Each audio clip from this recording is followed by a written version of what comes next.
Hi, this is Lindsay from Tales of the Shaker, and today we're on the hunt for a prohibition bar in Fort Lauderdale, Florida. Hidden inside Vino's, a popular wine bar, is a 1920s prohibition speakeasy called Sidecar. We're going to meet with Patricio Garcia, the head bartender, to discover how his avant-garde approach to mixology brings a twist to the classic cocktails.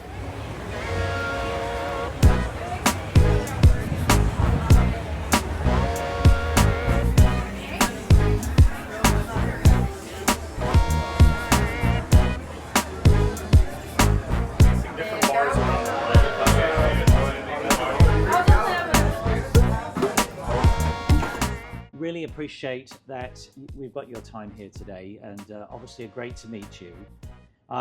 Let's start, if you could, a little bit about the story around this 1920s speakeasy style bar. Yeah, for sure. And I do appreciate you guys coming here and taking the time to interview me as well. It's a lot of fun. Basically, the owner, he's owned a lot of bars, from clubs, rock and roll clubs, dance clubs, but ultimately he wanted to focus on this sort of like craft cocktail experience, and there weren't at the time a lot of speakeasies in the area. Now there's a little bit more, but in South Florida, not too much. Definitely authentic to what I think a prohibition bar would have been maybe in the 20s, you know, very dark, low-key, candles everywhere, you know, some soft music playing, not too loud that you can't talk, but loud enough for you to enjoy it and still have a conversation. So that's kind of been the focus or his thought process behind these bars that he's been opening up. How did you develop the skills and the knowledge in crafting cocktails?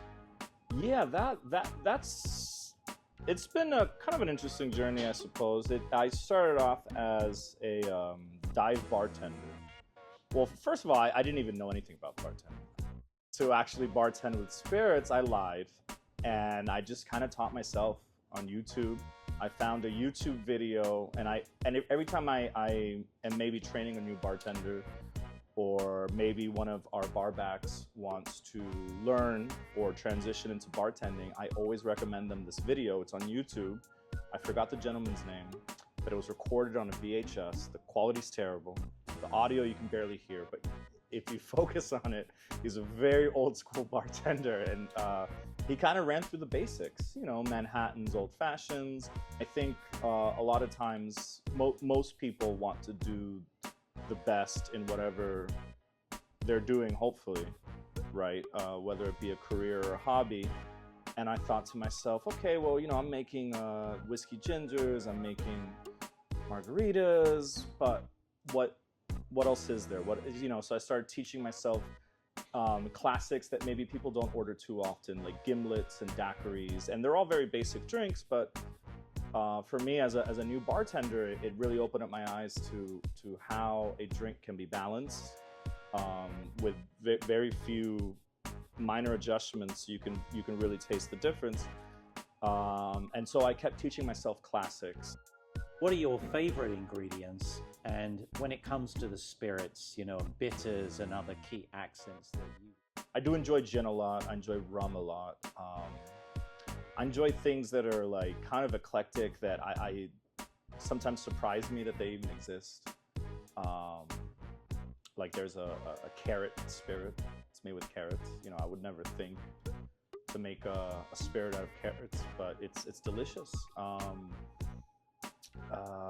I like things that are maybe a little bit bracing, a little bit weird, but I like the challenge of maybe toning them down to be palatable to the average guest, perhaps, that is not so used to such strange, eclectic ingredients.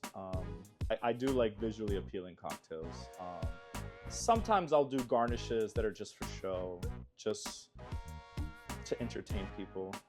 But a lot of the times it's things that are visually make sense and then maybe kind of encapsulate what that cocktail is. So that's kind of what I try to achieve as far as inspiration goes for my drinks. Yeah. Cocktail featuring a Mexican gin, Las Californias. It's got notes of apricot, citrus, American juniper, very citrus forward, very refreshing. That's going to be our base. We're going to do about 2 ounces. And we're going to do Giffard rhubarb as a modifier, and that'll be an ounce.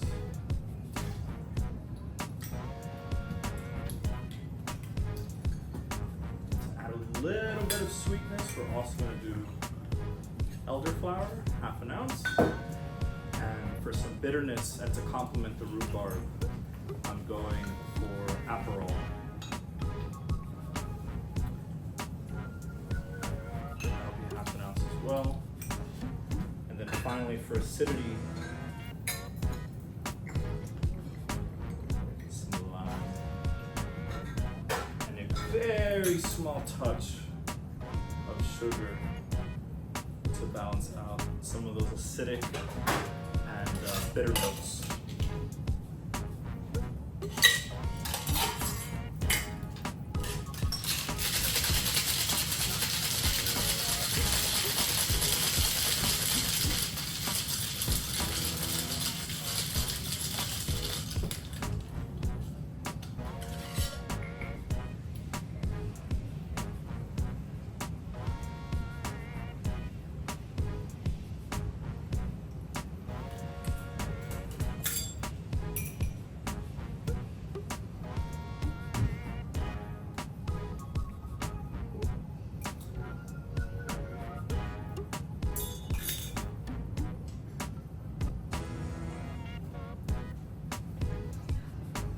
So when you think about modern techniques, you know, kind of taking foams, infusion, smoke, to obviously push the boundaries of that traditional cocktail. I do like playing around with modern cocktail techniques. Foams are fun. I've done quite a few of those. Right now I've been really interested in acid adjusting and taking things that are maybe not as acidic as a lemon or a lime and bumping up those acid levels to then replace the need for lemon or lime in the cocktail, and then creating a whole new flavor. Because then you're not tasting the lemon or the lime, you're tasting whatever juice that might be, apple juice, pineapple juice, whatever. I do like to keep things approachable, and that's kind of hard to balance as well, because a lot of these are industry terms. You know, if I put acid adjusted on the menu, I don't think anyone's going to understand what I'm talking about. So sometimes it's better to just show the guest some of these techniques that seem very intimidating. I noticed a lot of guests, maybe if they're not into this style of cocktail, they won't order that, and they'll look at the menu, it's too dense or too intimidating, and they'll just stick with what they know, which none of this is new. These are not new techniques, but now a lot of bartenders are borrowing from pastry chefs and normal chefs, I guess. And they're borrowing those techniques for beverages, which is not something that I don't think was happening pre-2000s, if I had to guess. But it's a lot of fun techniques. You know? Can you share maybe one or two of the other signature drinks that you've developed here at Sidecar? It's an anti-Bloody Mary. So we're taking celery, we're making a syrup out of it, infusing it with black pepper. We're doing an overproof, very botanical gin. And then we're doing a poblano pepper liqueur. Essentially, it's just, I mean, you can chug this drink. It's so delicious. But the gin is overproof. It's dangerous. But essentially, it tastes like a Bloody Mary without the bloody, no tomato. But it has that same savoriness. It's fun, you know, just kind of pushing the boundary, taking other drinks that already exist and tweaking them and seeing what else we can do with them. Yeah. Okay. So we are going to make my new anti-Bloody Mary. This is something that me and Kester worked on. So we're doing a Harvest Gin. It is an overproof American gin, very, very botanical. We're gonna use this as the base for the spirit. And to modify it, we're doing a smoked poblano pepper liqueur, ancho reyes. 3/4 ounces, and the sugar base of this spirit will be a black pepper infused celery syrup, which we make in-house, and that'll also be about 3/4 ounces. And my acid will be a lemon. A lot of times with these drinks, I always go back and forth with the construction of it. So originally we were going to make the celery syrup acid adjusted, but I think the brightness of the lemon juice really opens this drink up. And we're going to add ice.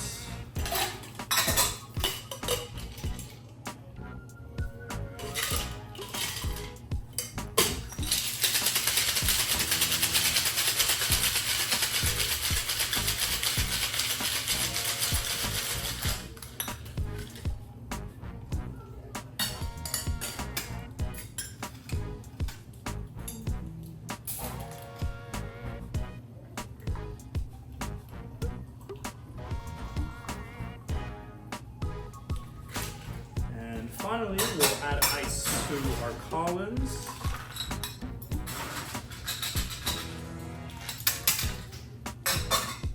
And garnish with a celery stalk to kind of, keep that Bloody Mary theme intact. And ultimately what you're left with is a very refreshing and lighter variation of a Bloody Mary. And I heard a little story about a ukulele. Can you share a little bit about how you bring your ukulele into work? Oh yeah, I just, because bartending a lot of the times, and I think I learned this from working at the dive bar, a lot of the times you are the host of the party. You're not just there making drinks. And I've been to a few bars where it's maybe a little stuffy, and these are bars that are a little bit more higher end, so obviously there has to be more of a sense of professionalism there, but I like going to a bar and the bartender's like the host, like he's orchestrating the fun, basically. And a lot of the times I equate bartending to being the host of a party, a house party maybe even. So a lot of times I just bring things that are just kind of fun. For the guests, I have my ukulele, and I'll play it for guests sometimes if the time is right. I used to have a Polaroid camera, and I would take pictures of guests. And you're gonna have fun. You're gonna maybe experience some new drinks. Hopefully, find your new favorite drink. And if you don't see anything you like on the menu, I'm always down for dealer's choice. I ask the guests a series of questions, and we just come up with a drink for them right on the spot. So yeah, I just hope to see some new faces here. Thank you. Awesome. Dude, you guys are great, man. We hope that you will have the same experience that we've had at Sidecar Speakeasy, and we look forward to seeing you again on another Tales of the Shaker journey. Subscribe to our YouTube channel and follow us on Instagram, Facebook, and TikTok at Tales of the Shaker. And stay tuned for other inspirational cocktail bars and speakeasies and the masterful mixologists behind them.